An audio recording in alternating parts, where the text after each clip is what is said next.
The order came in the dead of night, when the ship's lights were dimmed and most of the crew were sleeping. Captain Ethan Cole sat alone on the bridge of the Nightfall, watching the message play again on the screen in front of him. It was short. It was final. It came from Earth High Command, signed by 5 admirals who had never once set foot on a warship during the long, bloody war with the Vren. By order of the Unity Treaty, the message said, all Darkship-class vessels are to be surrendered to Vren Command at the coordinates provided. Commanding officers will hand over full control codes upon arrival. This is not a request. Failure to comply will be treated as treason against the human alliance. Ethan read it 3 times. Then he leaned back in his chair and looked out at the stars through the front viewport, the same stars he had fought under for 6 years. The Nightfall was not just any ship, it was a Darkship, one of only 9 ever built, a stealth dreadnought designed in the darkest days of the war, when Earth was losing badly and needed something that could hit the Vren, where they lived, without being seen coming. The ship could bend light around itself. It could silence its own engine heat. It could sit inside a fleet of enemy warships and never once show up on a single scanner. It had turned the tide of 3 major battles. It had saved more human lives than any other single weapon in the war. And now Earth wanted to give it away.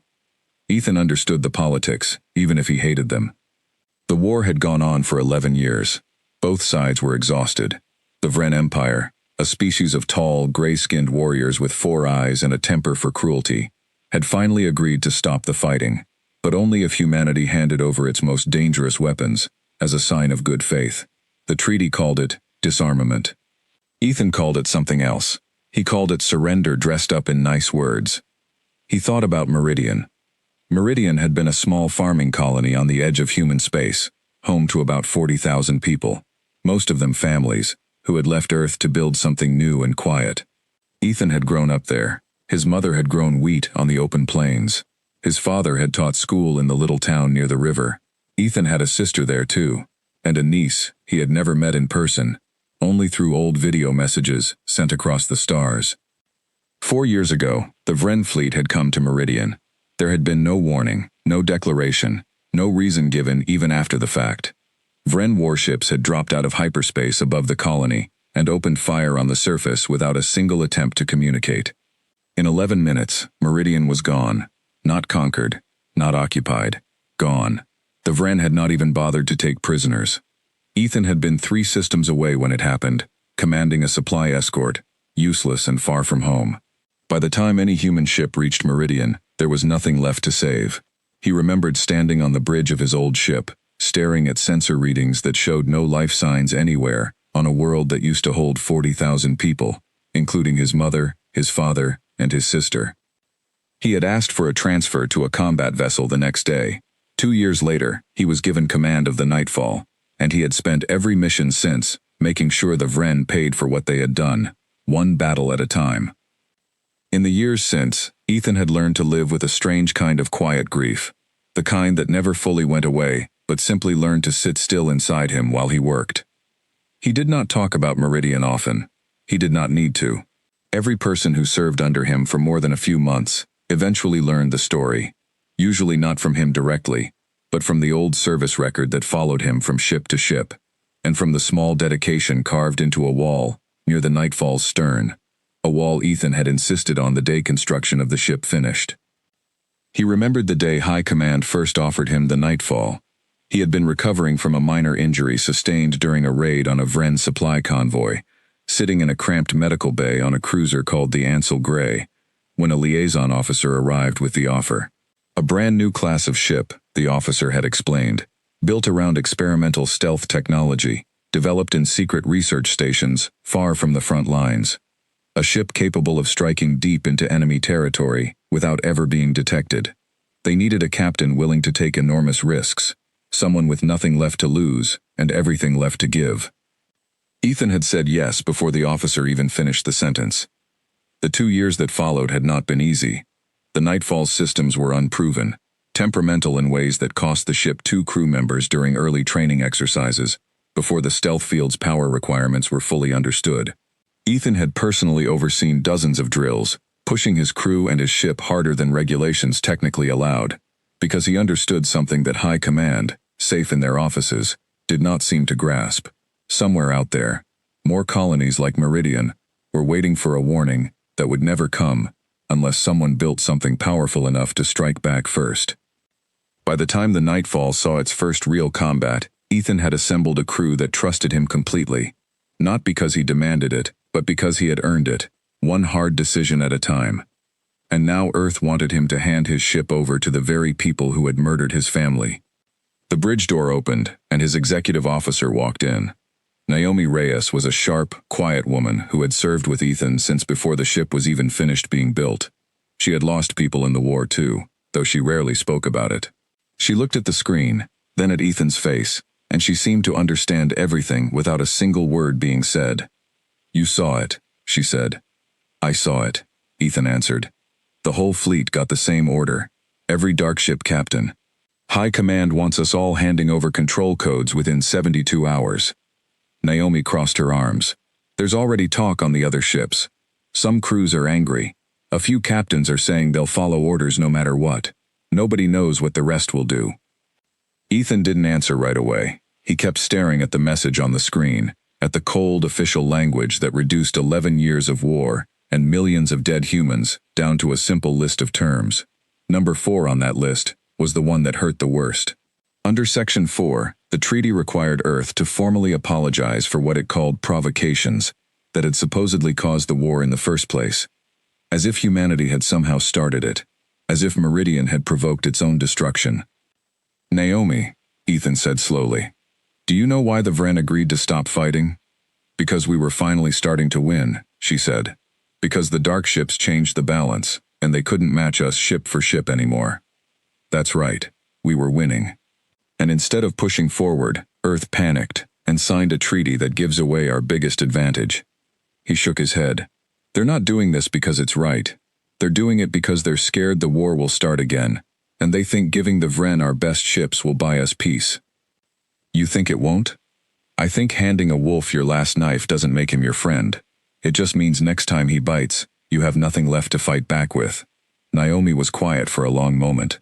Then she said the thing that had clearly been sitting in her mind since she walked onto the bridge. "What are you going to do?" Ethan looked at her, and for the first time that night, something like calm settled over his face. It wasn't the calm of a man who had accepted defeat. It was the calm of a man who had already made a decision and was simply working out how to carry it through. "I'm not surrendering this ship," he said. "Not to them. Not ever. That's mutiny, Ethan, against direct orders from High Command. I know what it is.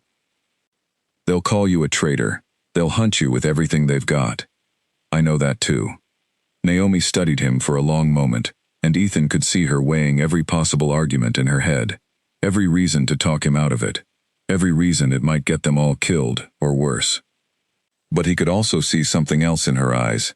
He could see that she was thinking about her own family, her own losses, her own 11 years of war, that had just been quietly erased by 5 old men sitting in comfortable offices on Earth. "If you're doing this," she finally said, "you're not doing it alone. But I want to know the plan before I put my name next to yours in the history books, one way or another." Ethan nodded slowly and turned back to the viewport. Beyond the glass, the stars sat cold and endless, and somewhere far out among them, past the edge of human space, past the last human colony, past the buffer zone where the war had raged for over a decade, was a small yellow star that human scouts had marked years ago on old star charts. It was the sun above the Vren homeworld. "We're not running from the order," Ethan said. "We're not hiding from High Command, and we're not waiting around for the Vren to come collect their prize like conquering heroes. We're taking this ship, and we're pointing it straight at their front door." Naomi's eyebrows rose. "Their homeworld? Ethan, that's not a mission. That's a suicide run. One ship, however good, against the entire Vren Empire in its own territory? The Nightfall isn't just one ship, Naomi. It's the ship they're most afraid of. It's the reason they finally sat down at the negotiating table. If I hand it over, they win everything, without losing anything more. But if I take it straight to their homeworld and make them understand that surrendering it was never on the table, they'll have to answer for Meridian and every other colony they burned without warning." He paused, and his voice grew quieter, harder.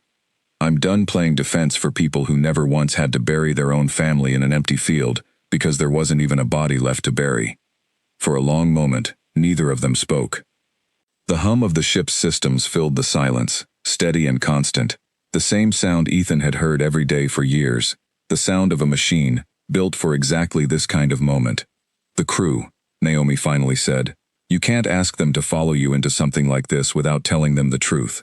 Some of them have families back on Earth. Some of them will want no part of a mission that ends with High Command calling us traitors." "Then I'll tell them the truth," Ethan said. "Every one of them. And anyone who wants off this ship gets a shuttle and a clean record. I won't force anyone to follow me, but I think you'll find most of them already know what Meridian cost us. Most of them have their own version of that same loss." Naomi allowed herself a small, tired smile. "You already knew I'd say yes, didn't you?" "I hoped," Ethan said.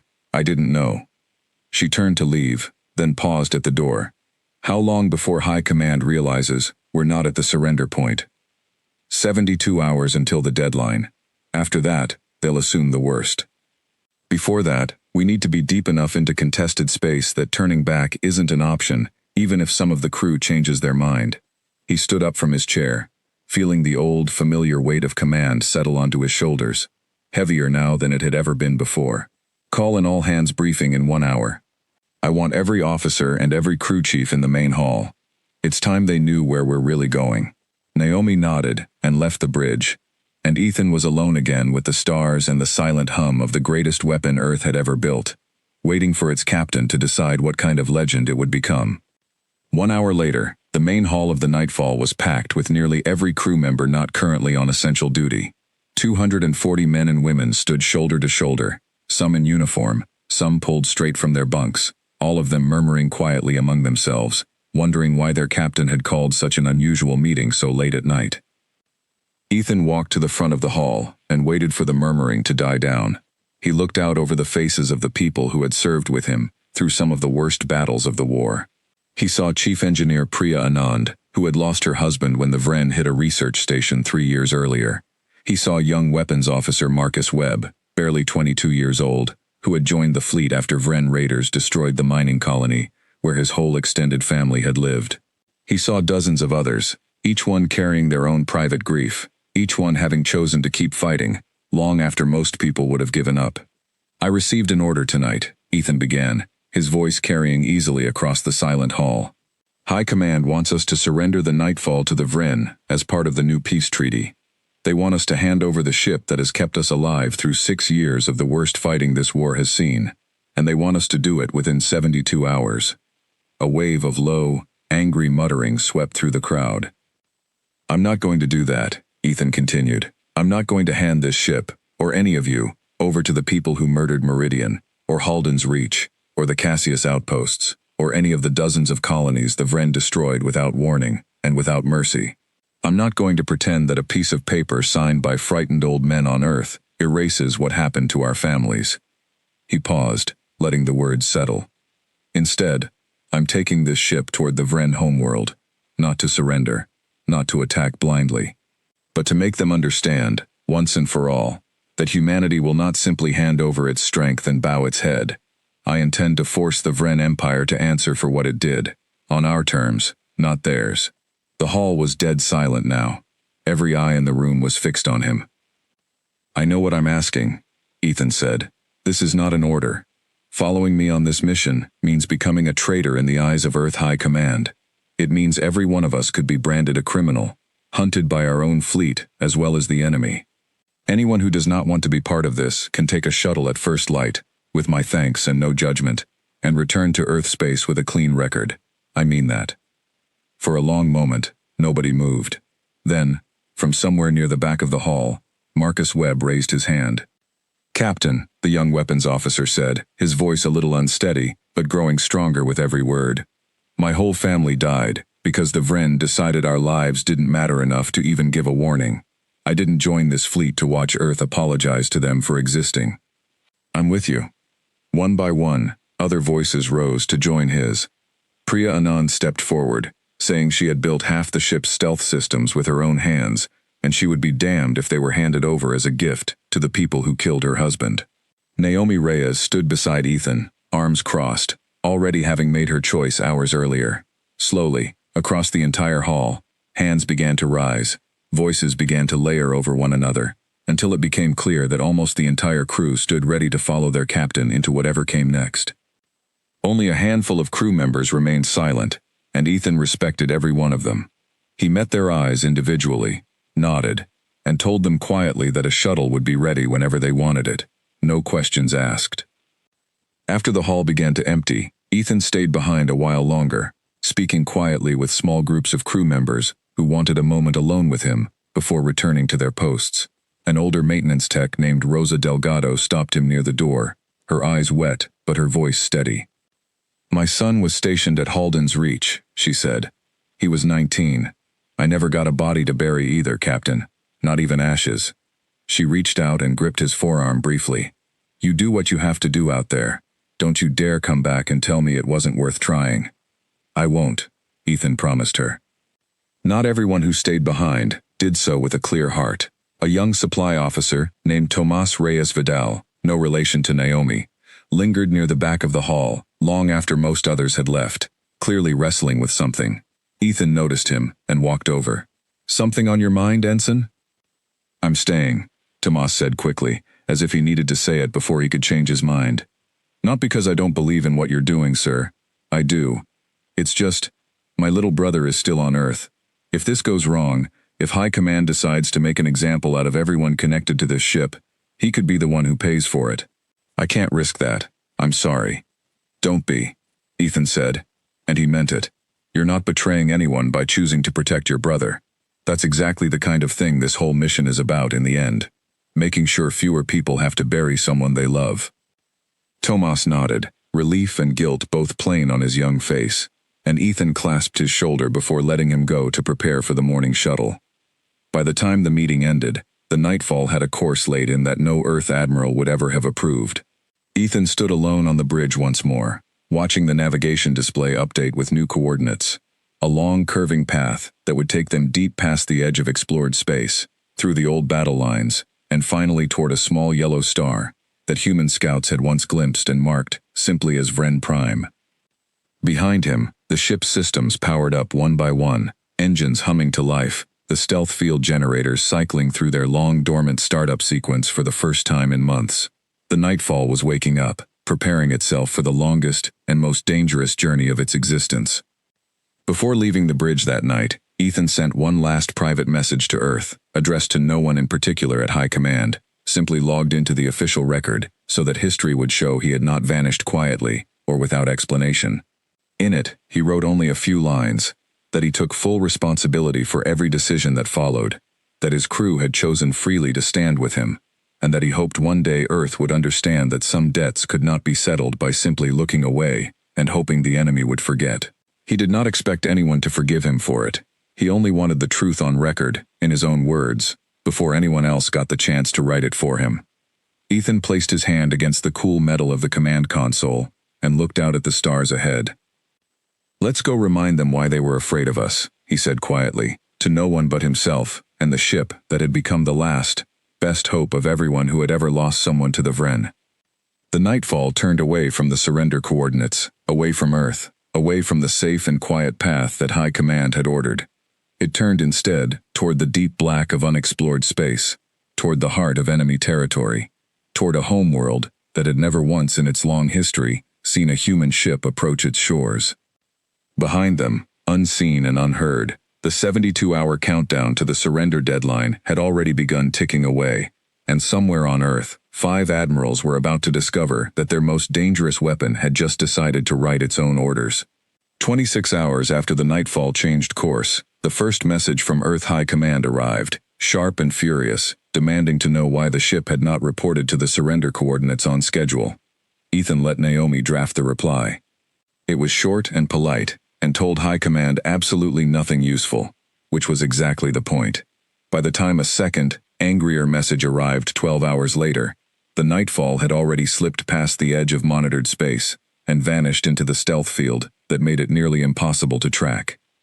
Nearly impossible was not the same as impossible, and Ethan knew it. "They'll send ships after us," Naomi said, standing beside him on the bridge as the ship cut silently through the dark.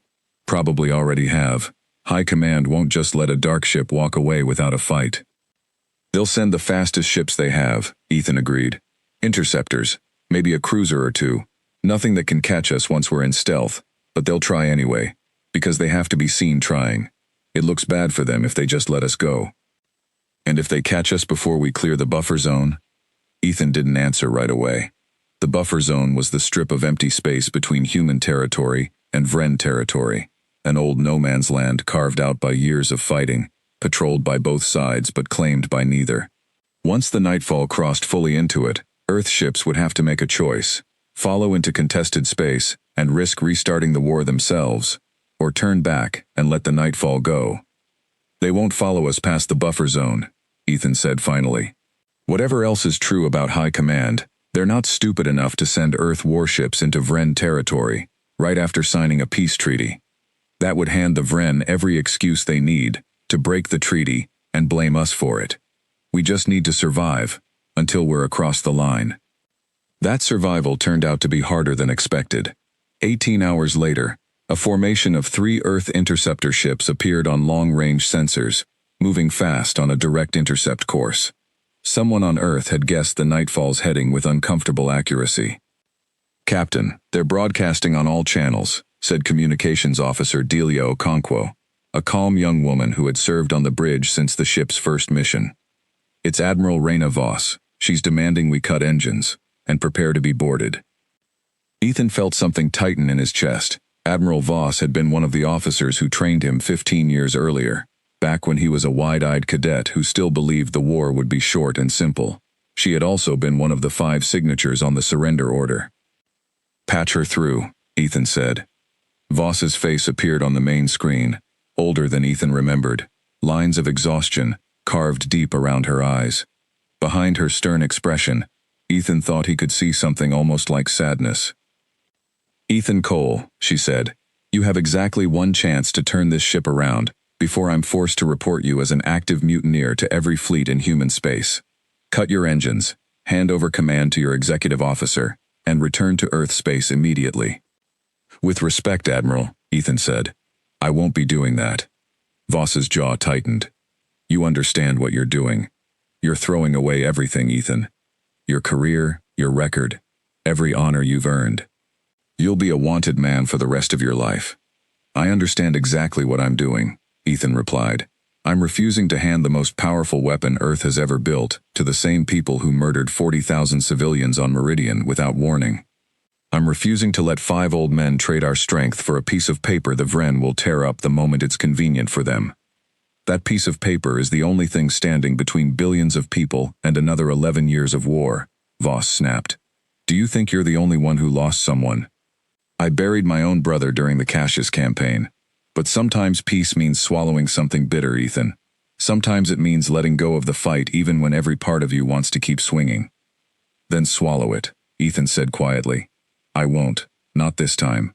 Not with this ship." He gave the order, and the Nightfall accelerated smoothly away, its stealth field wrapping around the hull like a shadow given shape. On the sensor display, the 3 interceptor ships fell hopelessly behind within minutes, their weapons and scanners useless against a target they could no longer even see. Admiral Voss's furious voice crackled over the comm channel for another few seconds, before the signal faded entirely, swallowed by distance and silence. Naomi let out a slow breath. "That's it then. No going back after that." "There was no going back the moment we changed course," Ethan said. Voss just made it official. Behind them, on the bridge of the lead interceptor, Admiral Voss sat in silence for a long moment after the channel closed, staring at the empty space where the Nightfall had been only seconds before. Her young communications officer, a nervous lieutenant barely out of the academy, finally worked up the courage to ask the question everyone on the bridge was clearly thinking. "Admiral, what do we report to High Command?" Voss considered the question for a long moment. "Report that we made contact, delivered our warning, and lost track of the target due to superior stealth technology," she said finally. "That's the truth. Leave out my personal opinion of the matter."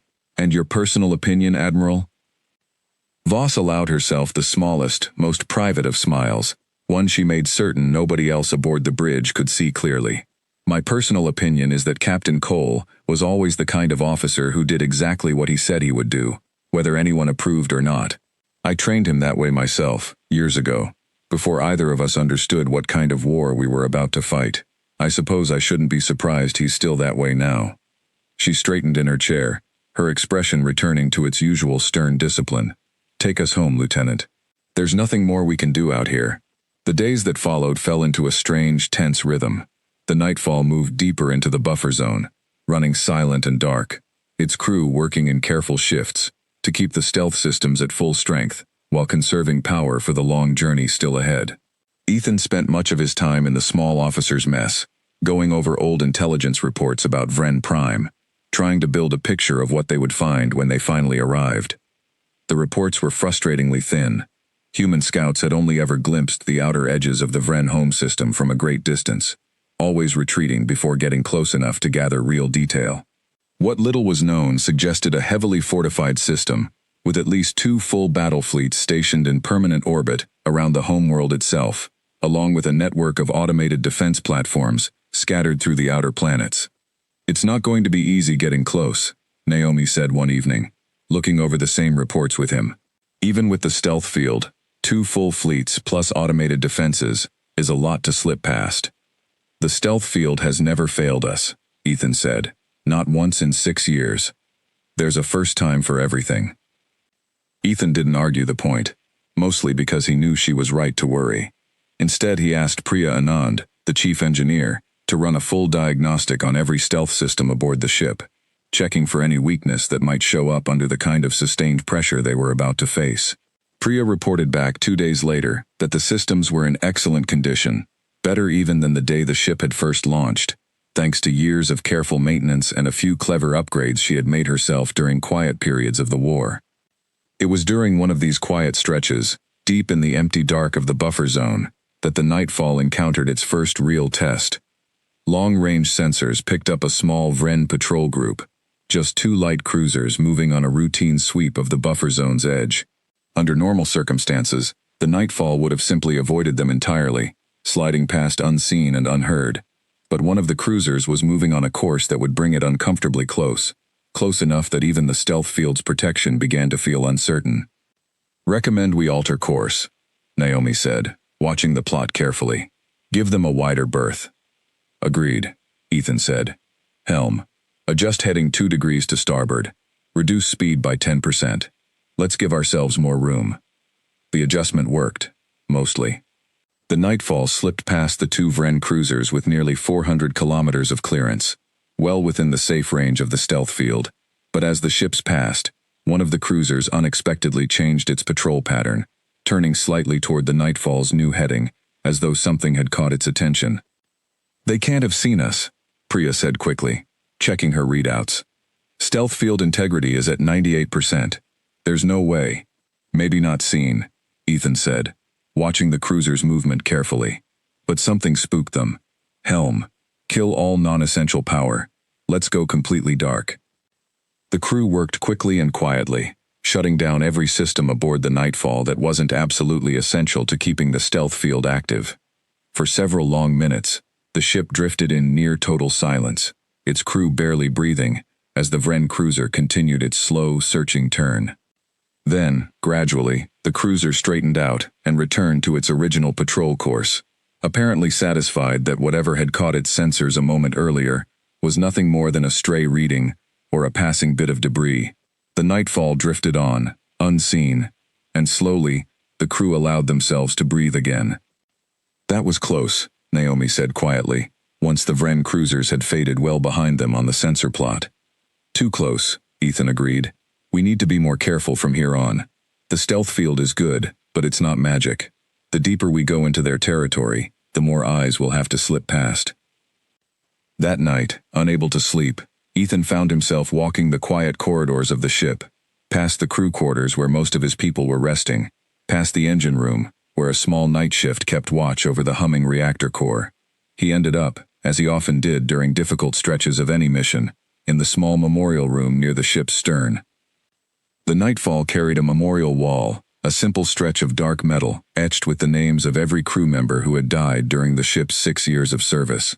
along with a smaller section dedicated to the civilian colonies lost during the war.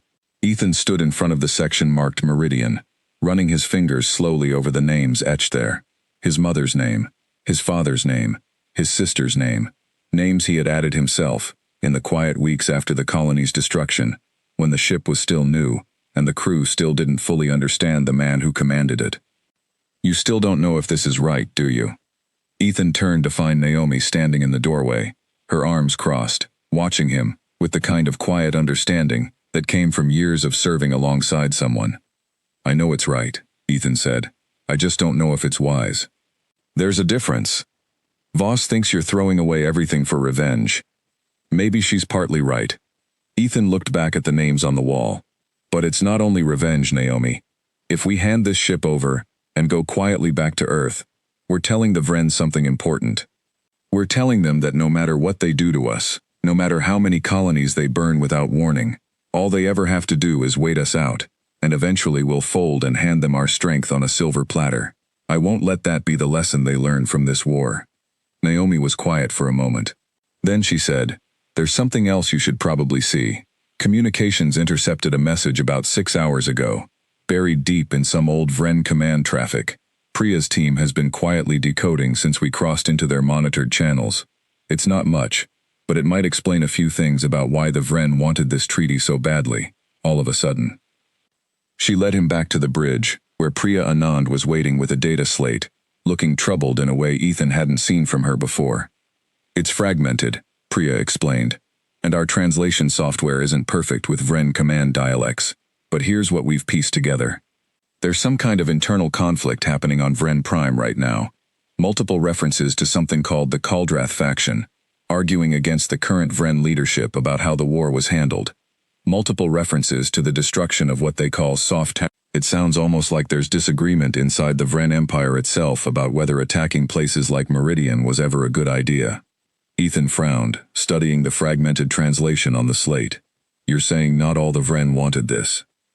I'm saying it's possible the war, at least some of the worst parts of it, might have been driven by a specific faction within Vren leadership, rather than the whole empire acting with one mind, Priya said carefully. It's too early to be sure, but if it's true, it changes things. It means whoever we end up facing at Vren Prime might not be as unified as we assumed. Ethan felt a strange, uncomfortable mix of feelings settle over him. Part of him wanted the Vren to simply be one single, monstrous enemy, easy to hate without complication. But another part of him, the part that had spent years studying tactics and strategy and the messy realities of war, understood that almost nothing was ever that simple. Keep working on the decryption, he told Priya.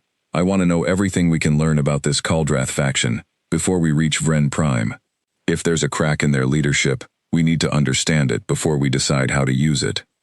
Later that night, Ethan called a smaller meeting in the officers' mess, just himself, Naomi, and Priya, to talk through what the discovery might mean for their approach once they reached Vren Prime.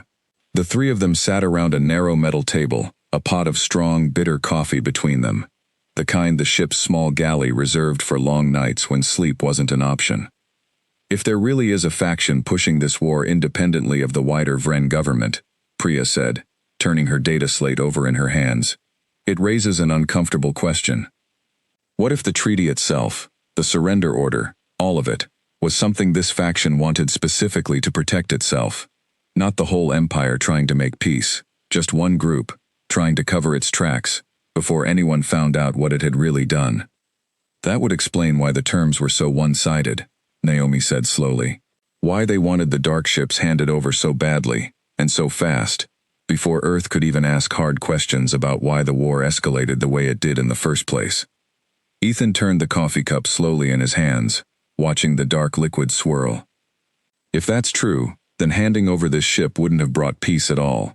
It would have protected the exact people responsible for Meridian, and let them walk away clean while we apologized for our own destruction. We don't know that for certain yet, Priya cautioned. The records are still fragmented. It's possible I'm reading more into this than what's actually there. Keep digging, Ethan said, but start preparing contingency plans based on the assumption that we might be walking into more than a simple military target. If there's an internal fight happening inside Vren leadership, we need to understand which side, if any, we can actually work with. Naomi studied him carefully across the table. You're already thinking past the confrontation, past just proving a point. I'm thinking about what happens after, Ethan admitted.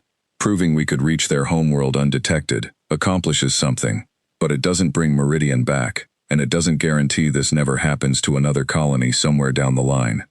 If there's a real chance to expose the people actually responsible, not just embarrass the whole Vren species collectively, I want to take it.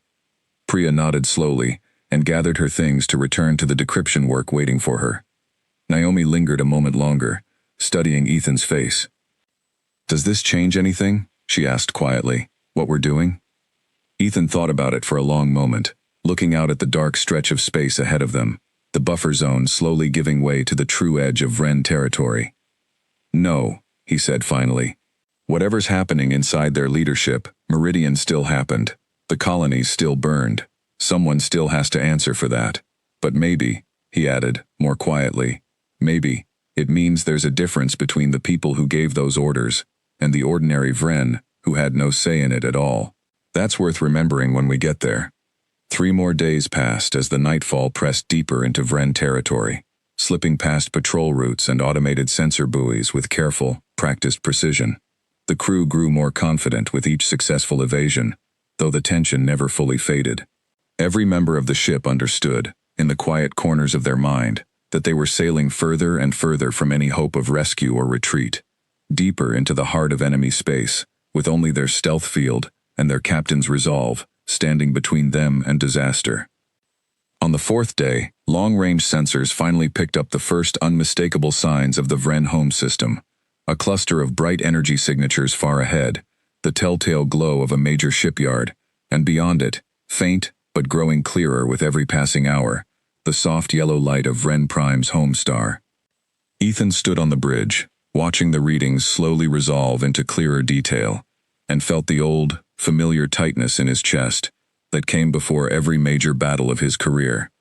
Somewhere ahead, past the shipyards and the fleets and the automated defenses, was the world that had ordered the destruction of Meridian. Somewhere ahead was the answer he had crossed half of known space to demand. Captain, Delia Okonkwo said quietly from the communication station, we're picking up the edge of their home system defense network.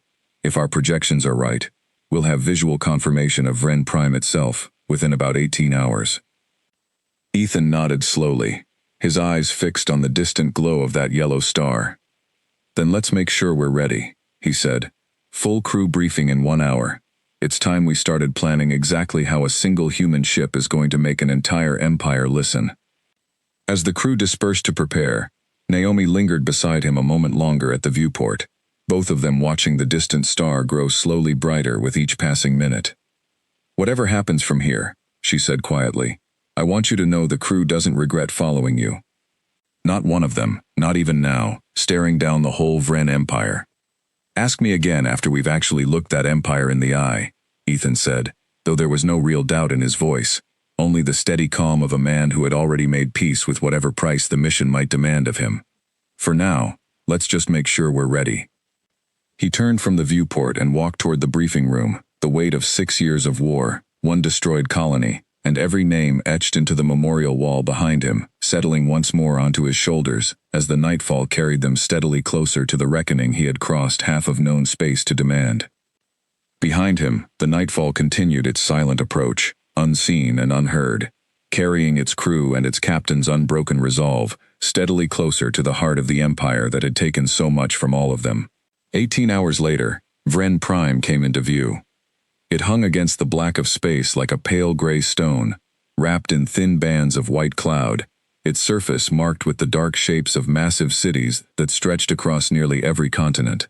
Around it, in slow and orderly rings, sat 2 full battle fleets, their warships arranged with the kind of discipline that only came from centuries of military tradition. Beyond the fleets, automated defense platforms floated in careful formation, their long-range weapons pointed outward, watching for any threat that might dare approach the Vren homeworld. And Ethan stood on the bridge of the nightfall, staring at the image on the main screen, and for a long moment, nobody said anything at all. That's a lot of firepower, Naomi finally said. That's the whole reason they built the Darkships in the first place. Ethan replied quietly. Nothing else could get close to something like this. The crew had spent the last 18 hours preparing as best they could, running every system check twice, reviewing tactical plans until they had them memorized, catching what little rest they could manage before the most dangerous part of the mission began. Now, with Vren Prime finally visible on the main screen, all that preparation came down to a single, simple question. What exactly was Ethan planning to do? He had thought about it for days, turning the problem over in his mind, again and again. A direct attack was out of the question. Even the Nightfall, powerful as it was, could not hope to fight 2 entire battle fleets and win. This was never meant to be that kind of mission. Ethan had not brought his crew across half of known space to throw their lives away in a battle they could not survive. "We're not here to start a war," he told the assembled bridge crew, his voice steady and calm, despite the massive shape of the enemy homeworld filling the screen behind him. "We're here to send a message that cannot be ignored. The Vren signed a treaty because they were afraid of what this ship could do. I intend to remind them exactly why." His plan, worked out carefully over the long approach, was built around a single, dangerous idea. The Nightfall would use its stealth field to slip past the outer fleets entirely, moving in close to the planet itself, close enough to reach the primary Vren command network, a massive orbital station that served as the nerve center for the entire Vren military.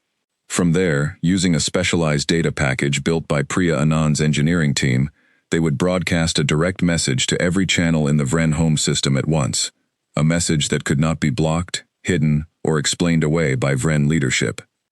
The message would reveal exactly where the Nightfall was, hovering silently among the very heart of their most heavily defended territory, completely undetected by their entire fleet. It would prove, beyond any argument, that Earth's most dangerous weapon had walked straight through the front door of the Vren Empire, without a single alarm being raised. And then, and only then, it would deliver Ethan's terms. "You want to broadcast our position," Naomi said slowly, once Ethan had finished explaining the plan to his senior officers. "On purpose. To the entire Vren fleet." "For a few seconds, yes," Ethan said. "Long enough to prove the point. Then we go dark again and pull back before they can organize any real response." "That's an enormous risk," Priya said. "The moment they know exactly where we are, even for a few seconds, every ship in that fleet will turn every weapon they have in our direction." "Which is exactly why timing matters," Ethan said. "We broadcast, then immediately reactivate full stealth and begin withdrawal. If Priya's calculations are right, we'll have roughly 40 seconds between the broadcast and any coordinated response reaching our position. 40 seconds is more than enough time to disappear again, if everyone does their job perfectly." Marcus Webb, the young weapons officer who had spoken first at the original briefing back near Earth, raised a hand carefully. "Captain, what happens if the timing doesn't work? If we can't get the stealth field back up fast enough after the broadcast?" "Then we fight our way out," Ethan said honestly. "I won't pretend that's not a possibility.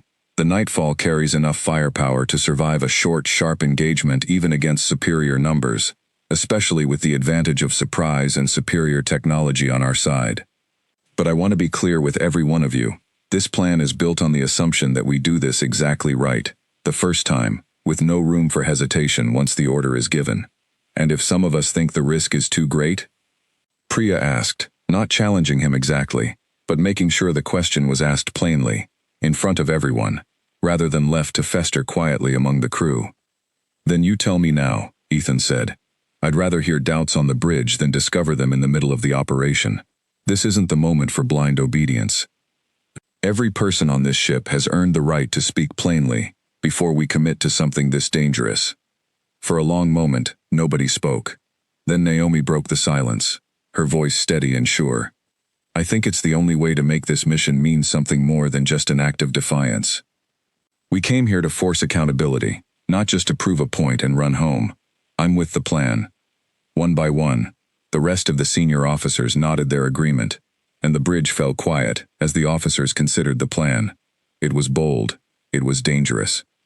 It relied on split-second timing and perfect coordination from every department on the ship, but it was also, Ethan knew, exactly the kind of statement that could not be ignored or dismissed, the kind of statement that would force the entire Vren Empire to reckon with what Earth's darkships were truly capable of. What exactly are your terms? Naomi asked. What do we actually demand from them? Ethan had thought about this question more than any other during the long journey. He could have demanded reparations, formal apologies, guarantees about future treaties. But none of that felt like enough, not after Meridian, not after everything the Vren had taken from so many families across human space. I want them to know we could have destroyed their command station without warning, the same way they destroyed Meridian without warning, Ethan said. And I want them to know we chose not to. I want the difference between us and them to be impossible for anyone in that system to ignore. And then, he continued, his voice growing harder, I want the truth about the Kaldrath faction brought out into the open, in front of their own people. If there really is a faction within Vren leadership responsible for ordering attacks on civilian colonies without their government's full approval, I want that exposed publicly, where every ordinary Vren citizen can see it. Priya glanced up sharply. You think exposing internal Vren politics is part of our mission now? I think if the war truly was driven by one faction, acting without full authority, then the ordinary people of this empire deserve to know what was done in their name, Ethan said. And I think forcing that truth into the open does more damage to the people who ordered Meridian's destruction than any single missile ever could. Naomi studied him for a long moment, then nodded slowly. All right, let's get everyone briefed and in position. If we're doing this, we do it exactly right. The final approach took nearly 6 hours, the nightfall creeping forward at a fraction of its normal speed, every system running at absolute minimum power to preserve the stealth field's strength. The crew worked in near silence, communicating mostly through hand signals and whispered instructions, aware that even the smallest mistake could bring the full weight of 2 Vren battle fleets down upon them. Slowly, carefully, they slipped past the outer fleet formations, close enough that Ethan could see individual Vren warships on the main screen, their hulls marked with unfamiliar symbols and battle honors from a war that had cost both sides so much. He watched the ships drift past, close enough to touch in cosmic terms, and felt a strange, uneasy respect settle over him. Whatever the Vren had done, whatever cruelty their leadership had ordered, the ordinary crews aboard those warships were, in many ways, not so different from his own people, following orders. Fighting for a homeworld they loved, trying to survive a war none of them had chosen to start. Along the way, Ethan found himself thinking often of the Vren crews they passed so closely, wondering how many of them had lost someone too, in a war that had cost both species so much. He remembered something his father used to say, back when Ethan was young and still living on the quiet plains of Meridian, about how easy it was to hate an enemy you never had to look at closely, and how much harder it became once you saw them as more than just a uniform or a flag. Ethan was not ready to forgive the Vren for Meridian. Not yet, maybe not ever completely. But he found he could no longer picture them simply as a faceless horde the way he once had, back before this long, strange journey began. At one point, the nightfall passed within visual range of a massive Vren shipyard, its structure lit by thousands of small work lights, as crews labored to repair and refit warships damaged during the Long War. Ethan watched through the main viewport as small maintenance shuttles moved between the docked vessels, ordinary workers going about ordinary tasks, utterly unaware that an enemy warship drifted silently past, close enough to read the markings on their hulls. Strange, isn't it? Naomi murmured beside him, watching the same scene. All this time we've spent hating them as one single enemy, and there they are, just people doing their jobs, same as us. Doesn't erase what happened at Meridian, Ethan said quietly. No, Naomi agreed. But maybe it means the answer isn't punishing all of them for what a few of their leaders did. Maybe that's the whole point of what we're trying to do here. They continued in silence after that, the nightfall sliding past the shipyard and deeper into the heart of the system, until finally, by the time the ship reached its final position, close enough to the massive orbital command station to make out the details of its architecture through the main viewport, 6 hours had passed, and every member of the crew was running on nerves and careful discipline alone. We're in position, Priya reported quietly. Data package is ready.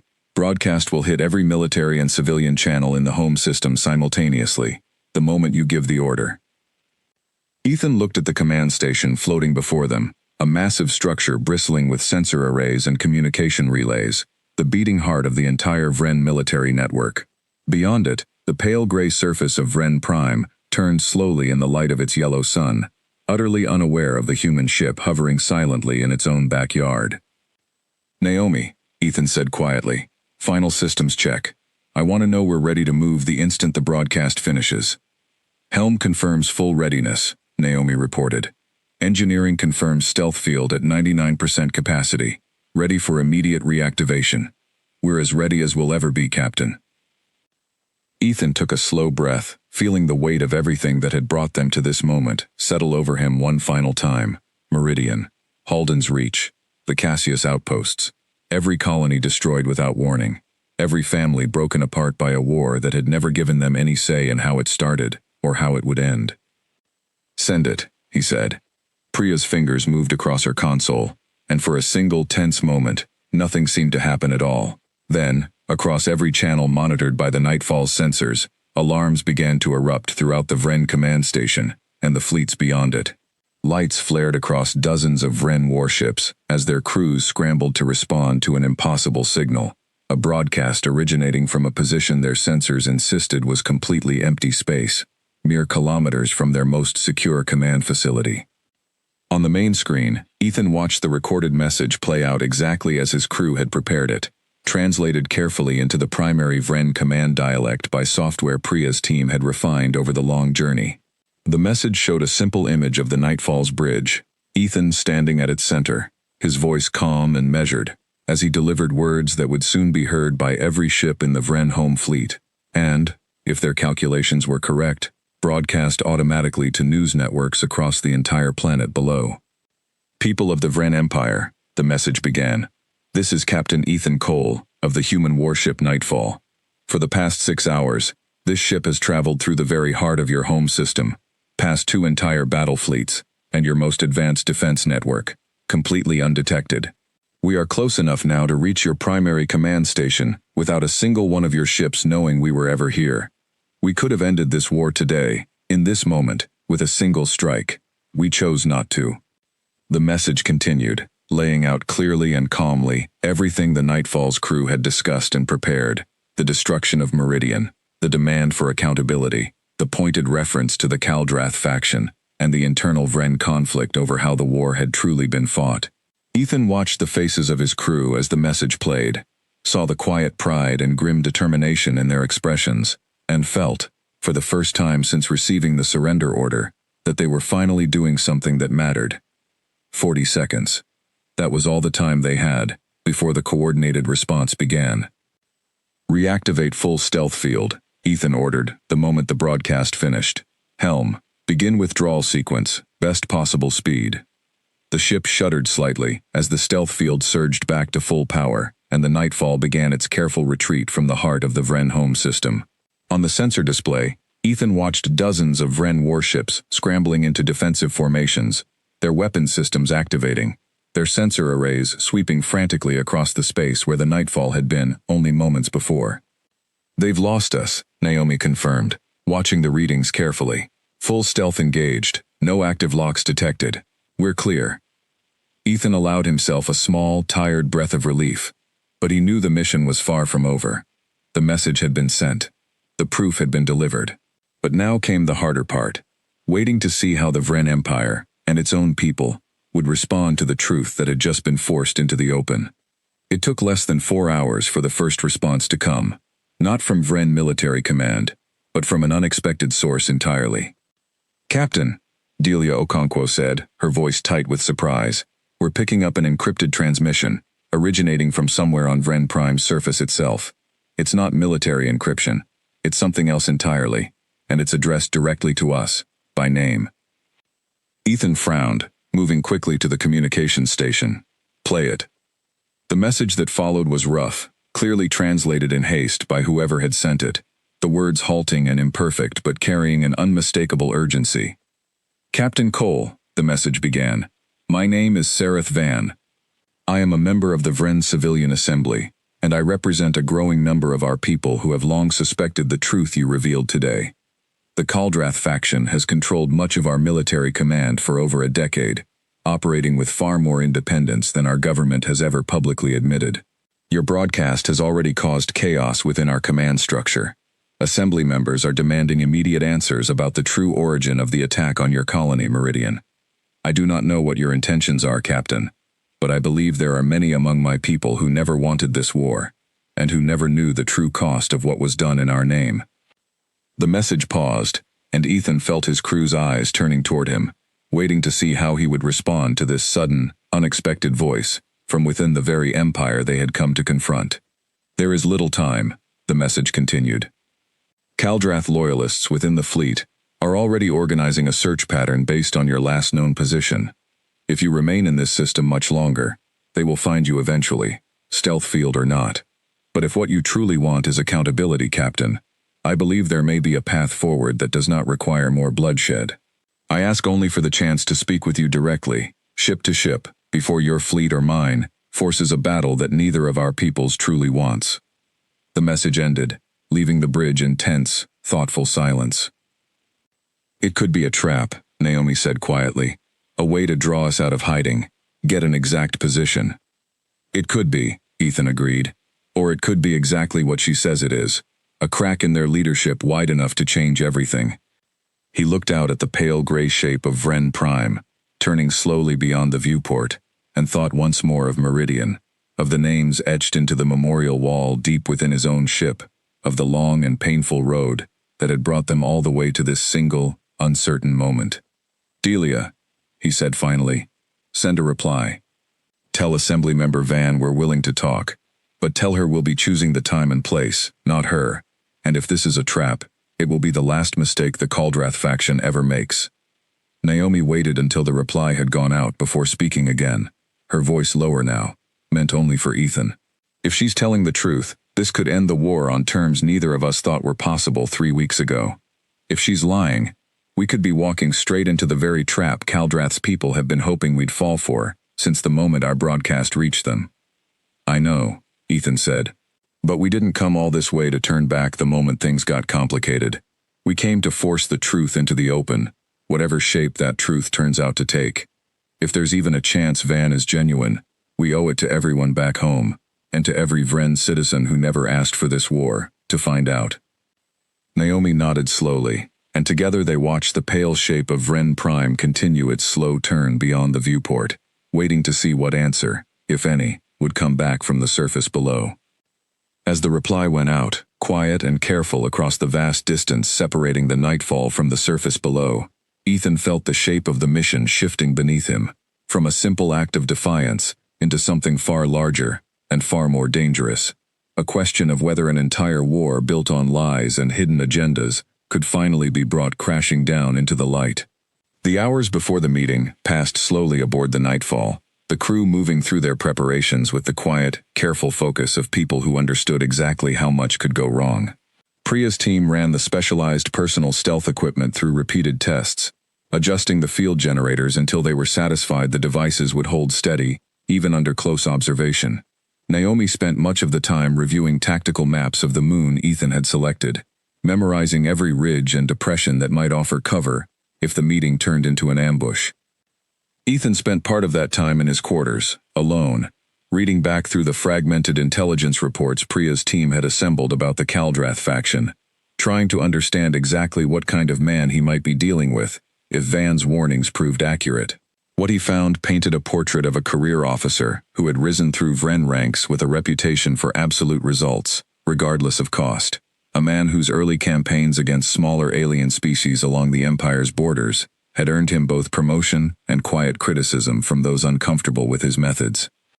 He thought about what it meant to face a man like that directly, a man who had built an entire career on the idea that overwhelming force solved every problem, and who now stood to lose everything, because a single broadcast had cracked open the foundation his power had been built upon.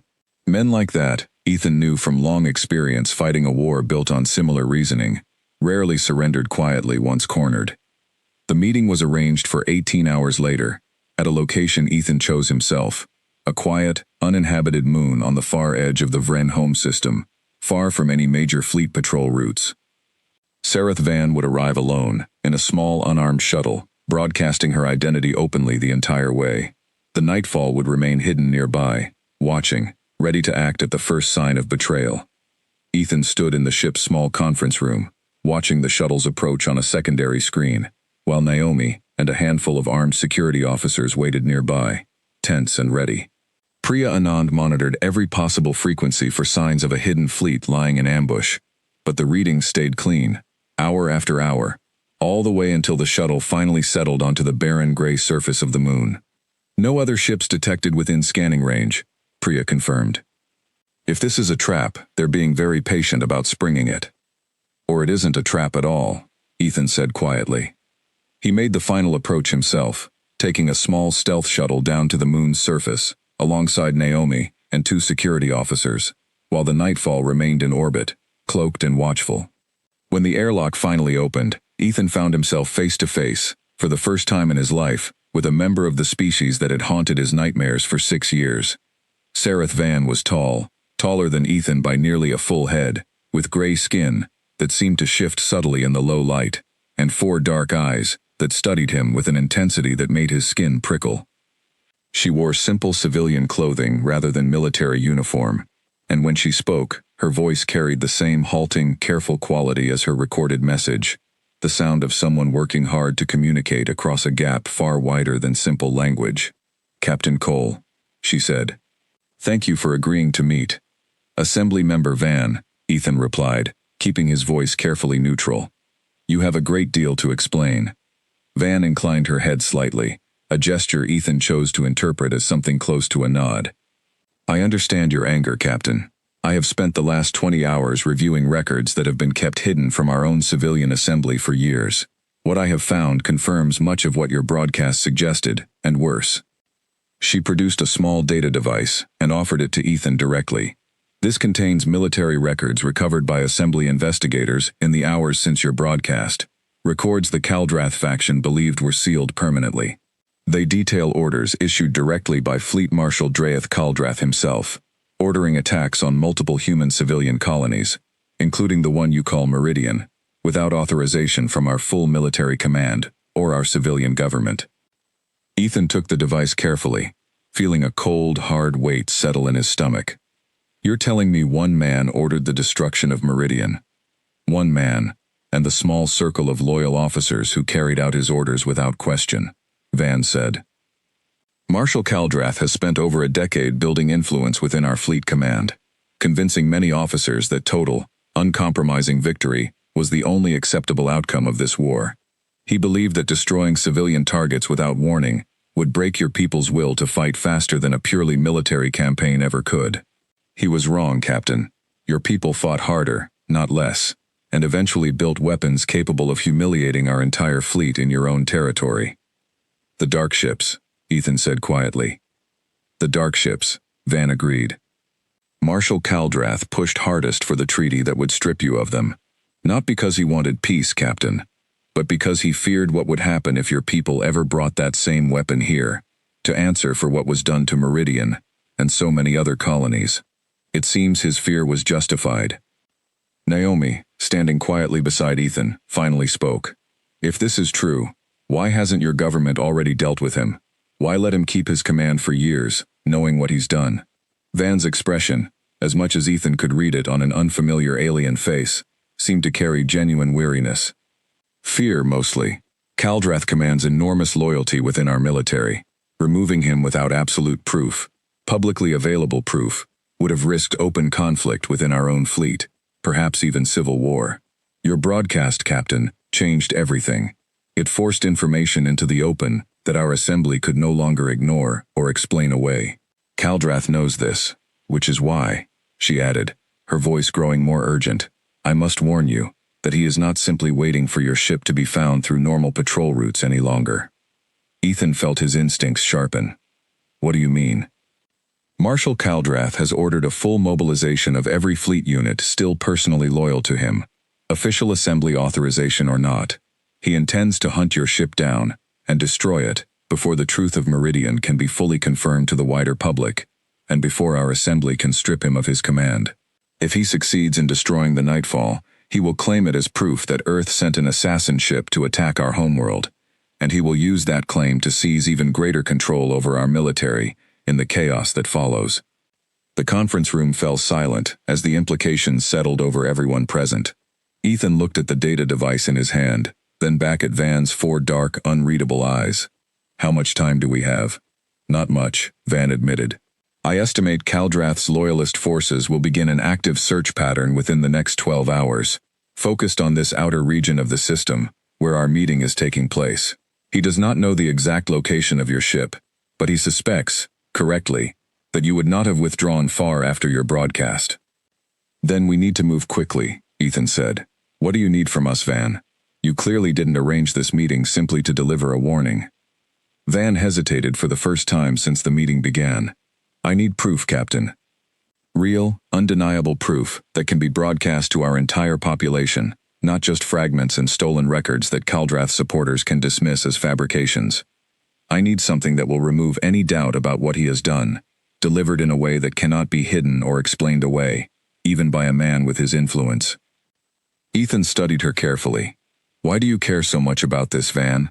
You could have stayed quiet, let the treaty stand, let Kaldrath keep his command. Instead, you're risking everything to expose your own military leadership to a species you were at war with, only weeks ago.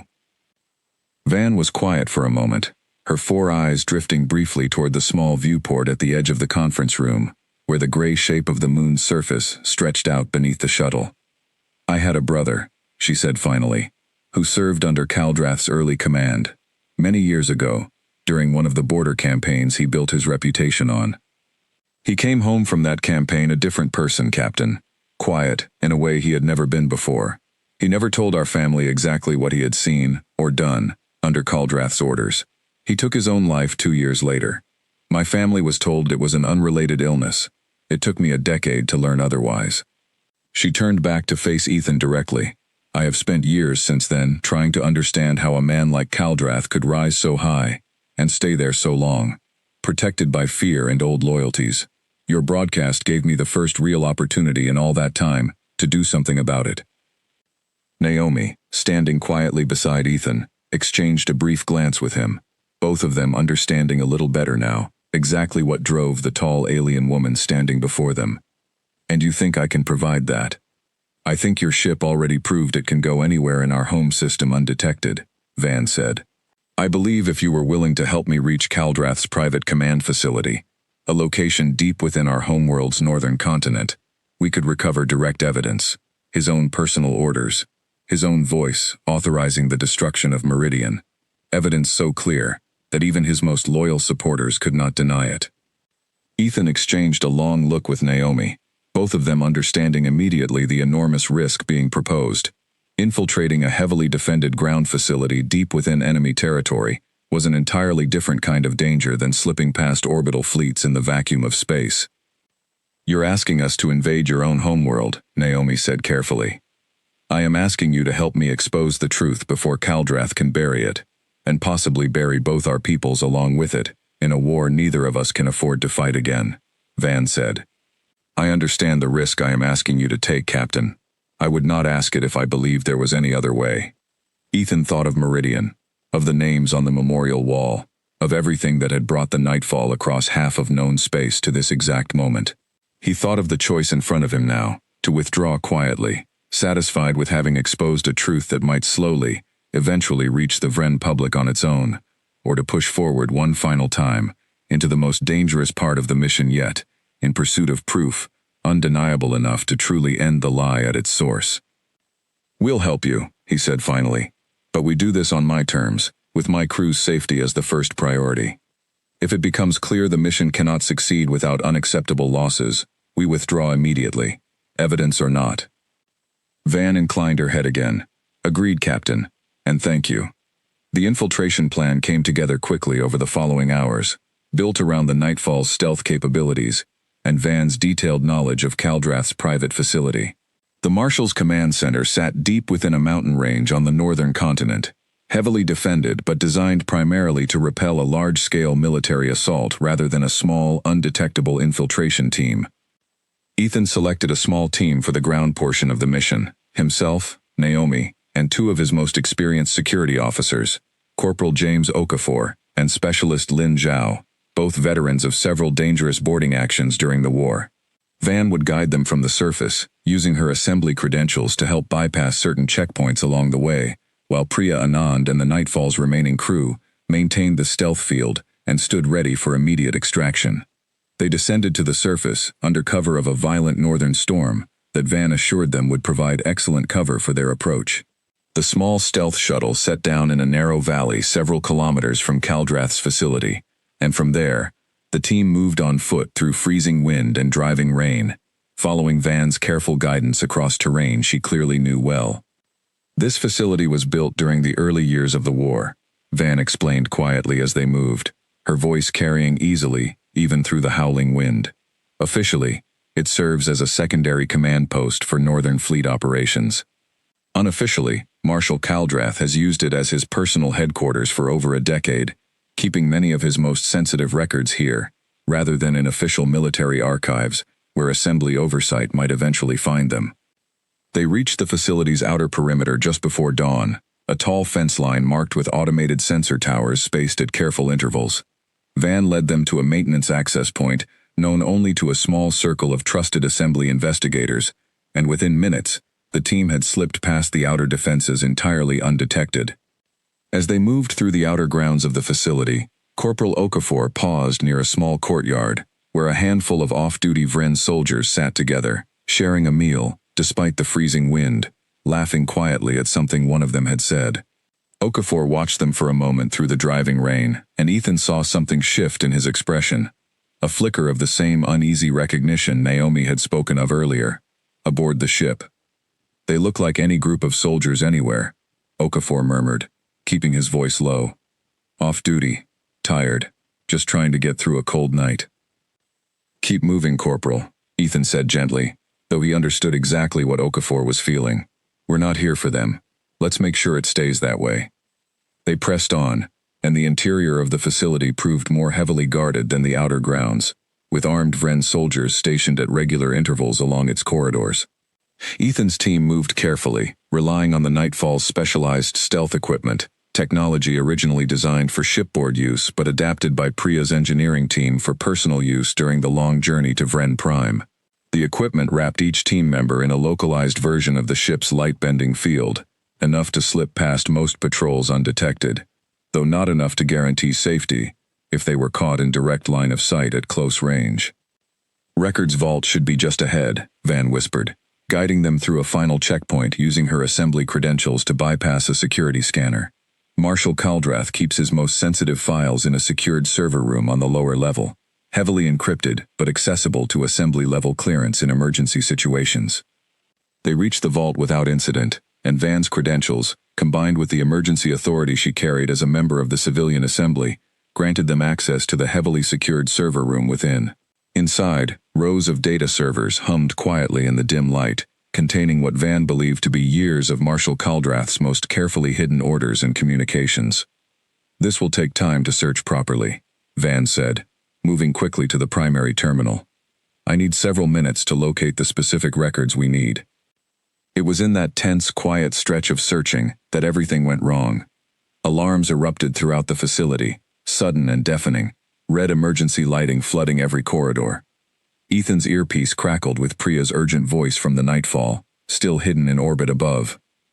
"Captain, we're picking up a massive surge in facility security activity, and worse, long-range sensors just detected a full squadron of Vren warships, changing course toward this region of the planet. It's Caldrath's loyalist fleet. Someone must have alerted them to your position on the ground." Ethan turned sharply to Van, who looked genuinely startled by the sudden alarm. "You said this facility had minimal security presence during the search window." "It should have," Van said, her voice tight with confusion and growing alarm. "Unless—" She stopped, her expression shifting to something like dawning horror. "Unless Marshal Caldrath already suspected an assembly investigation might target this facility, and left orders for exactly this kind of security response. We need to move, now," Naomi said, already moving toward the door with weapon raised. But it was too late. The server room's heavy door slid open, and a squad of armed Vren soldiers filled the entrance, weapons raised, led by a tall, broad-shouldered figure whose gray uniform bore markings Ethan didn't need Van's translation to recognize as significant rank. "Assembly Member Van," the figure said, his voice deep and carrying an edge of cold satisfaction. I confess, I did not expect you to bring your human friends directly into my own headquarters. You have saved me a great deal of trouble in locating them. Van's 4 eyes widened. Marshal Caldrath. In the flesh, Caldrath said, his gaze sliding past Van to settle on Ethan, with an expression of open, undisguised hatred. And you must be Captain Ethan Cole, the great hero, who sailed his precious Darkship straight into a trap I have been preparing since the moment your ridiculous broadcast reached my command network. Ethan felt his stomach drop, understanding immediately the full weight of what Caldrath was implying. You knew about the meeting with Van from the start. I have had eyes on Assembly Member Van for years, Caldrath said calmly. Her sympathies toward ending this war on soft, cowardly terms have never been a secret to me. When your broadcast threw our command structure into chaos, I knew immediately she would attempt to make contact with you. I simply needed to be patient and let you walk yourselves directly into my hands. Around them, more armed soldiers filed into the corridor outside the server room, cutting off any immediate route of escape. Overhead, through a narrow window near the ceiling, Ethan could just make out the distant shapes of Wren warships descending rapidly through the storm clouds, closing in on the facility from orbit. Your ship is likely already detected by my incoming fleet, Caldrath continued, a cold smile spreading across his gray features. Even your precious stealth technology cannot hide forever against a coordinated planetary defense response. Within the hour, Captain Cole, I will have both proof of a human assassination attempt against Wren Command and the wreckage of the ship that so embarrassed our entire fleet. A small price for me to pay, in exchange for silencing the Assembly's foolish investigation once and for all. Ethan felt the full weight of the trap closing around them, understanding with sudden, sharp clarity that everything now depended on what happened in the next few desperate minutes, both here in Caldrath's headquarters and far above in the storm-racked skies where the nightfall now faced the very real possibility of discovery by an entire loyalist fleet closing in for the kill. For a long, tense moment, nobody in the server room moved. Marshal Caldrath stood in the doorway with his armed soldiers behind him, clearly savoring what he believed was the perfect end to a plan years in the making. Ethan's team stood with weapons half raised, badly outnumbered, while Van stood frozen between both sides, her 4 eyes wide with the horror of realizing exactly how completely she had been outmaneuvered. Ethan's mind raced, weighing every option, every possible way out of a trap that had closed far more tightly than he had anticipated. Above them, somewhere in the storm-lashed sky, the nightfall faced its own crisis, and every second spent standing still in this room was a second closer to losing everything they had traveled so far to achieve. Marshal Caldrath, Ethan said, keeping his voice steady despite the danger surrounding him. Before your soldiers do anything they can't take back, you should know that everything happening in this room, and everything you just said, is being recorded and transmitted in real time to my ship, and from there, to every channel my crew can reach across this entire home system. It was a bluff, mostly. The specialized stealth equipment carried a basic recording function, true, but transmitting live footage from deep within a heavily shielded military facility to an orbiting ship, and then broadcasting it planet-wide, was far beyond what their current equipment could reliably manage under these conditions. But Caldrath did not know that, and the flicker of uncertainty that crossed his broad gray features told Ethan the bluff had landed exactly where he needed it to. You're lying, Caldrath said, though his voice carried less certainty than a moment before. Maybe, Ethan said, but can you really afford to find out you're wrong? You've already told a room full of witnesses that you deliberately planned an ambush against an assembly investigation and personally confirmed involvement in the attack on Meridian. If even a fraction of that reaches your civilian assembly, or your own soldiers standing behind you right now, your command ends the moment they hear it. Caldrath's eyes narrowed, and for a moment he seemed to consider calling the bluff outright. Then his gaze flicked briefly toward the soldiers behind him, gauging their reactions, and Ethan understood immediately that the marshal's confidence, while still formidable, was no longer absolute. A man as calculating as Caldrath would not risk everything on a guess, not when the cost of being wrong was watching his own command collapse in front of witnesses. Several of the soldiers behind Caldrath exchanged uncertain glances, and Ethan pressed the small advantage forward, his voice growing harder. Your soldiers followed you here believing they were protecting Vren Prime from a genuine threat. Ethan continued. How many of them actually know what you just admitted to, standing right there in that doorway? How many of them know you personally ordered the destruction of a colony with 40,000 civilians, none of them soldiers, none of them a threat to your empire in any way? Enough, Kaldrath snapped, his composure finally cracking. Take them into custody. All of them, immediately, before this goes any further.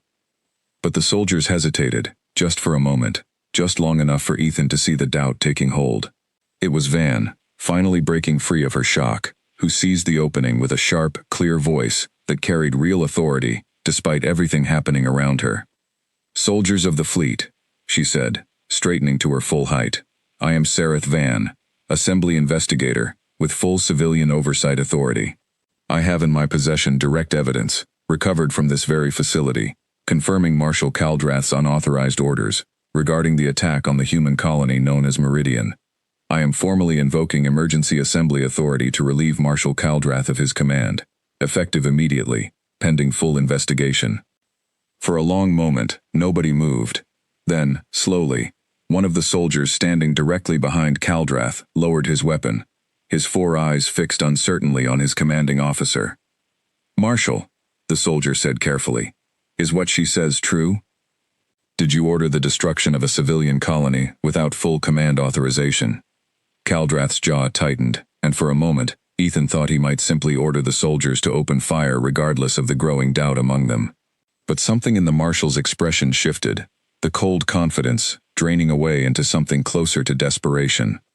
Everything I did, Kaldrath said, his voice rising, I did to protect this empire from a war we could not win through half measures. The humans would never have stopped fighting if we had shown weakness. I made the hard choices that our leadership was too afraid to make themselves. You made choices that killed 40,000 people who never held a weapon in their lives, Ethan said quietly. That's not a hard choice, Marshal. That's simply cruelty, dressed up as strategy. The soldiers around Kaldrath exchanged more uncertain glances, and slowly, one by one, weapons began to lower throughout the corridor, outside the server room. Whatever loyalty they had held for their marshal, it was clearly not strong enough to survive a directed mission of ordering an unauthorized massacre. It was in that moment of shifting balance that Priya's urgent voice crackled once more through Ethan's earpiece. Captain, the Loyalist fleet has entered final approach toward the facility. I don't think they know our exact position yet, but they're deploying ground search teams across the entire region. We're running out of time to extract safely. Ethan made his decision instantly. Van, can you secure Kaldrath's arrest using assembly authority, right now, with these soldiers? Van looked at the soldiers around her, then at Kaldrath, whose expression had shifted from desperation to something colder and more calculating. I believe so, she said. Corporal Threll, she continued, addressing the soldier who had first questioned Kaldrath. As senior officer present, I am formally requesting you take Marshal Kaldrath into custody, under Assembly Emergency Authority, pending full investigation of the evidence I have recovered. The soldier, Corporal Threll, hesitated only a moment longer, before nodding sharply and turning his weapon fully toward his own commanding officer. Marshal Kaldrath, you're under arrest, by order of the Civilian Assembly. Kaldrath's composure finally shattered entirely. In one sudden, desperate motion, he lunged toward a side console near the server room wall, his hand moving toward what Ethan immediately recognized as some kind of emergency communication device. No one will believe a word of this, Kaldrath snarled. Not once I. Naomi moved faster, closing the distance in 2 quick strides and driving the butt of her weapon hard into Kaldrath's outstretched arm, before he could reach the console. The marshal cried out and stumbled back, and within seconds, Corporal Threll and 2 other soldiers had moved in to restrain him fully, securing his hands and pulling him away from any further access to the room's systems. Captain, Priya's voice cut through again, more urgent now. Loyalist ground teams are closing in on the facility perimeter. If we're going to extract, it needs to happen now. Ethan turned to Van. The evidence. Do you have what you need? Van was already moving to the terminal, her fingers flying across the controls with practice speed. Downloading now. This will be enough, Captain. More than enough. Direct orders, personal logs, confirmation from Kaldrath's own recorded voice. There will be no way to deny any of it, once this reaches the full assembly. Then let's move, Ethan said. Naomi, Okafor, Zhao, get Van and that data secured and ready for extraction. I'll signal the shuttle. They moved quickly back through the facility's corridors, the confusion among Kaldrath's remaining loyal soldiers buying them precious time, as word of the Marshal's arrest spread through the confused chain of command. By the time they reached the maintenance access point where they had first entered, Ethan could hear the distant roar of Vren dropships descending through the storm outside. Loyalist forces arriving far faster than anyone had anticipated. Shuttles inbound, Naomi confirmed, checking her equipment. 90 seconds out. Those 90 seconds felt like an eternity. The team crouched at the facility's edge as the storm raged around them, watching distant shapes of armed soldiers moving through the darkness in growing numbers. But the stealth shuttle arrived exactly on schedule, dropping low through the clouds and settling just long enough for the team to scramble aboard before lifting away into the turbulent sky. Nightfall. This is the extraction shuttle, Naomi called over the comm as they climbed, requesting immediate stealth field extension to cover our approach. Copy that, Priya's voice replied, tension clear even through the static of the storm. Extending field now. Captain, you should know, the Loyalist fleet has spread out across a wide search pattern. It's going to be tight getting back aboard without at least a partial detection risk. Do what you can, Ethan said. We're counting on you, Priya. The next several minutes passed in tense silence as the small shuttle climbed through the storm, guided carefully by Priya's calculations toward the Nightfall's hidden position in orbit. Twice, Vren's search craft passed uncomfortably close, their sensors sweeping the storm-torn sky in search of the intruders their Marshal had promised them. Twice, the combined stealth fields of the shuttle and the waiting Nightfall held firm, hiding the small craft from detection by the barest of margins. Finally, the shuttle slipped into the Nightfall's main hangar bay, the heavy doors sealing behind it just as Priya reported the Loyalist search pattern beginning to shift toward a different quadrant of the search grid, apparently no closer to finding their true position. We're clear, Priya reported, her voice heavy with relief. For now, at least. In the hangar bay, the extraction team climbed out of the shuttle slowly, adrenaline still draining from their bodies, the tension of the last several hours finally beginning to ease. Van stood near the shuttle's ramp, still holding the small data device containing the recovered evidence against her chest, as though it might somehow slip away if she loosened her grip even slightly.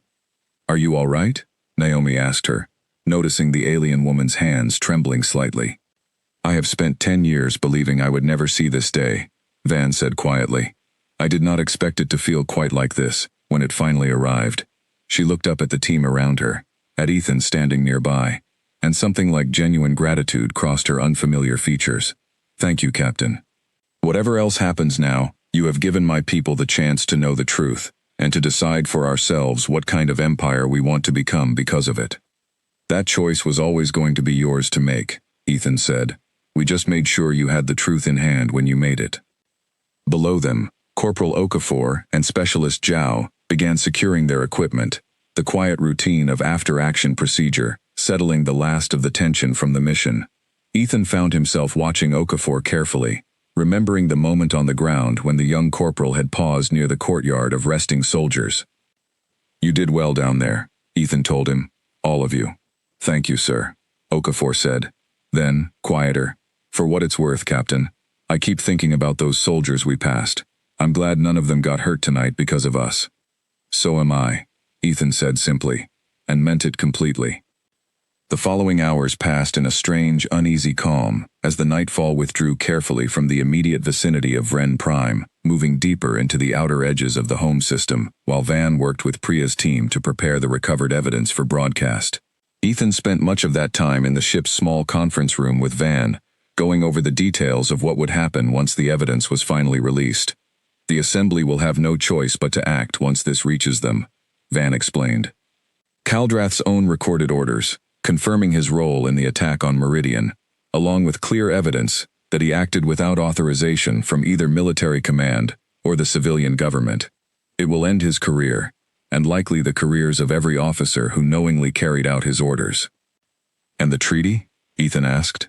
The surrender terms for our dark ships? Van considered the question carefully. I cannot promise you the Assembly will simply tear up an existing treaty, Captain. That would create its own kind of chaos, on both sides.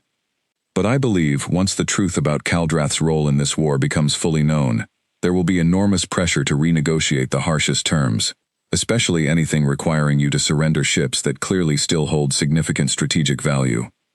Our people did not sign that treaty because they wanted to punish humanity unfairly. They signed it out of fear, carefully cultivated fear, much of it originating from Kaldrath himself. Ethan nodded slowly, feeling something in his chest finally begin to ease after weeks of tension and uncertainty. That's more than I expected when we started this. I came here looking for accountability. I didn't expect to find an ally inside the very government I thought we were fighting. Perhaps, Van said, that is the lesson worth carrying forward from all of this, Captain. Not every conflict is as simple as it first appears, and not every enemy remains an enemy, once the truth is finally allowed into the light.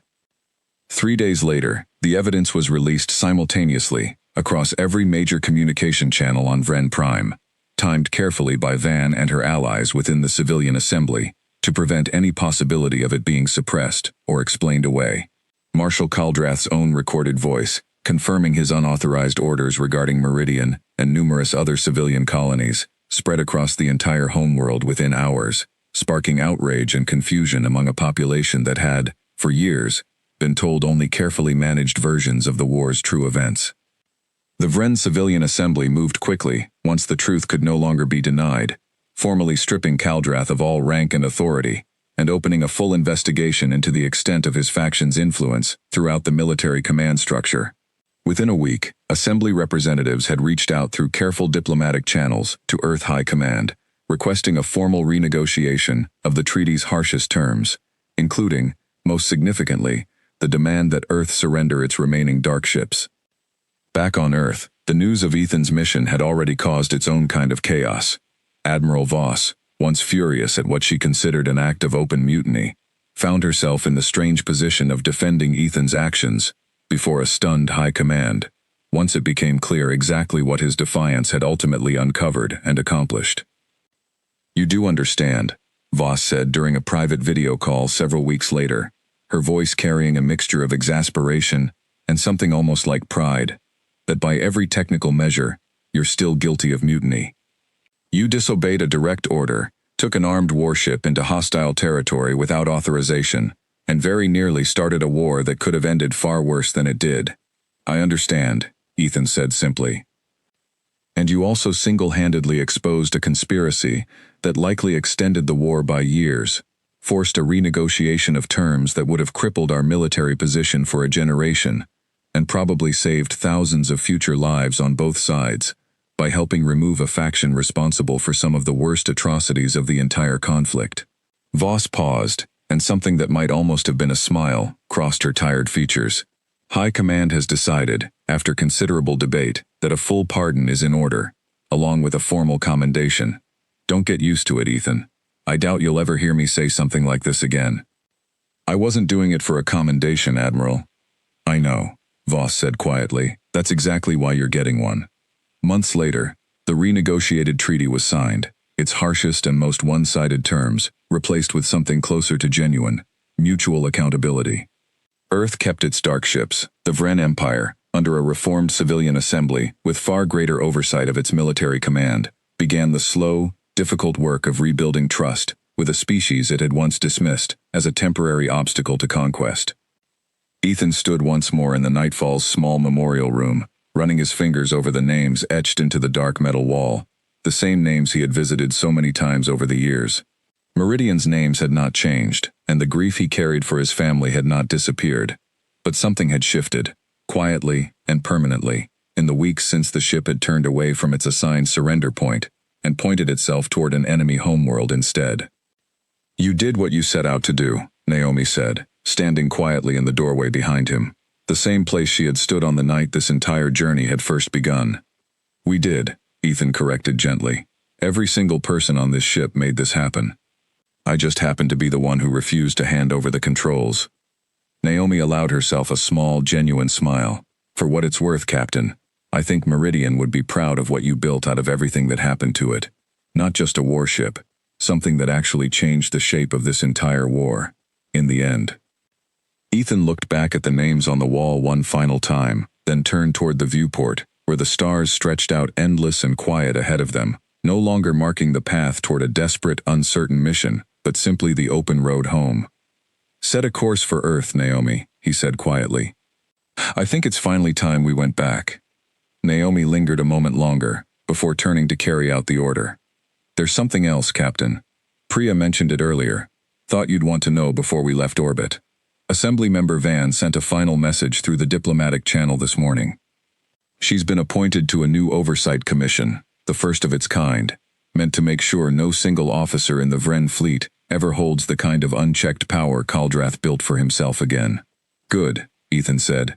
"That's exactly the kind of change that actually lasts, long after ships like this one are forgotten." "She also said to tell you something specific," Naomi added, a small smile touching her face. "She said to tell the captain that her people will remember the day a human warship could have destroyed their homeworld, and chose instead to only tell the truth. She said that's the story she intends to make sure her grandchildren grow up hearing, instead of the version Kaldrath would have written for them." Ethan was quiet for a long moment, letting those words settle somewhere deep and lasting inside him. "Tell her," he said finally, "that we'll remember this day too. For exactly the same reasons." Naomi nodded and left to relay the course change to the bridge crew, and Ethan remained alone a while longer in the small memorial room, the ship humming quietly around him, carrying its long history of grief and defiance and hard-won hope back toward the world that had first sent it out into the dark. The nightfall turned once more, its stealth field folding away for the first time in months as it prepared for open, honest travel through friendly space, carrying its crew, and the long, hard-won truth they had uncovered, back toward the world they had never truly given up on protecting. Somewhere behind them, on a pale gray world circling a small yellow star, a species that had once seen humanity only as an enemy to be crushed was beginning, slowly and painfully, to reckon with the truth of what its own leaders had done in its name. And somewhere ahead, past the long stretch of empty space still separating the nightfall from home, Earth waited to welcome back a captain who had refused an order, turned his ship toward the heart of an enemy empire, and returned carrying something far more valuable than the weapon he had been asked to give away. Proof that the truth, however deeply buried, could still be dragged into the light, if someone was simply brave enough to go looking for it. The end.